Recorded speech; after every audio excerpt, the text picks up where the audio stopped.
Topic है वो है क्या?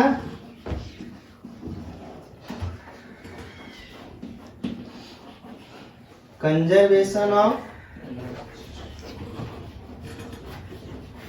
Energy, actually mechanical energy.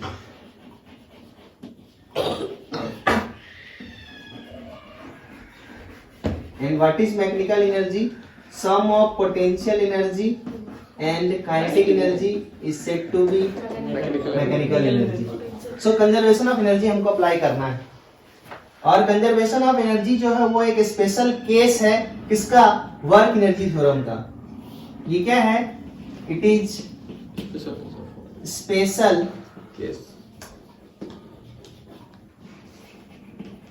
Case of work energy theorem. इसीलिए हम कंजर्वेशन ऑफ एनर्जी भी वर्क एनर्जी थ्योरम से ही बताएंगे। अब वर्क एनर्जी थ्योरम अभी लिखे थे ना, work done by conservative force plus work done by non conservative force plus work done by pseudo force plus work done by F external is equal to क्या था?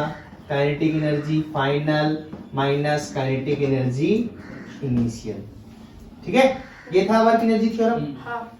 अब समझना, कंजर्वेशन ऑफ एनर्जी जो है वो एक स्पेशल केस है work energy theorem का। यानी कहने का मतलब work energy theorem is always applicable,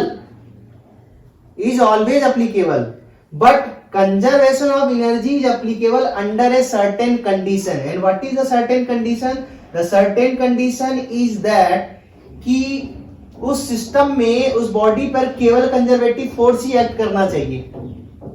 पहला बात बोले कि केवल कंजर्वेटिव फोर्स एक्ट करना चाहिए, या नॉन कंजर्वेटिव भी एक्ट करे बट इंडिविजुअली उस नॉन कंजर्वेटिव फोर्स के द्वारा वर्क डन क्या होना चाहिए? जीरो होना चाहिए। ठीक है, इसीलिए पहला फोकस इस पे करो। हम क्या कहना चाह रहे हैं कि केवल ये होना चाहिए, आप तभी कंजर्वेशन ऑफ एनर्जी लगा सकते हैं, बाकी कुछ नहीं होना चाहिए। अगर है तो उसका वैल्यू जीरो हो जाए। बात समझ में आया?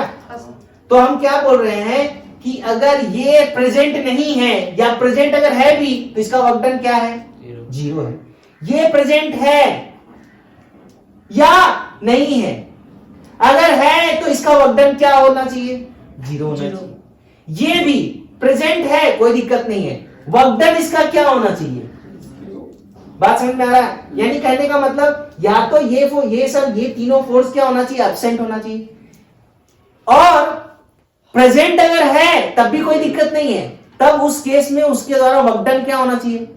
जीरो होना चाहिए। तो हम जो बोले क्या वो बात समझ में आया? अगर ये प्रेजेंट है तो इसका वर्क डन जीरो होना चाहिए, अगर ये भी प्रेजेंट है तो वर्क डन जीरो होना चाहिए, ये भी प्रेजेंट है तो वर्क डन जीरो होना चाहिए, और अगर नहीं है तो बहुत अच्छा।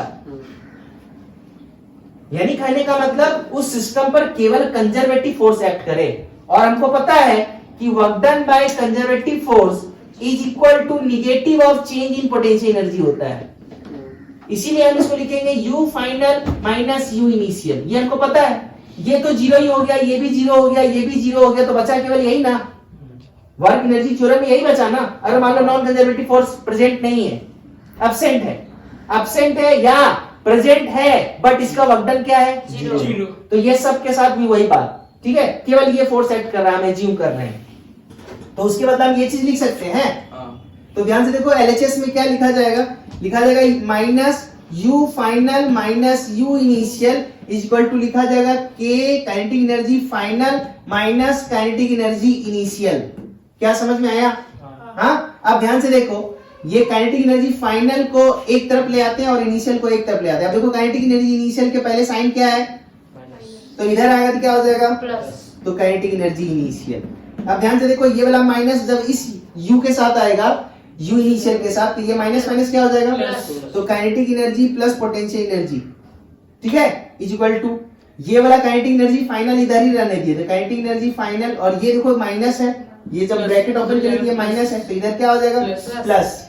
तो ध्यान से देखो, ये तुम्हारा मैकेनिकल एनर्जी इनिशियल है और ये मैकेनिकल एनर्जी फाइनल है।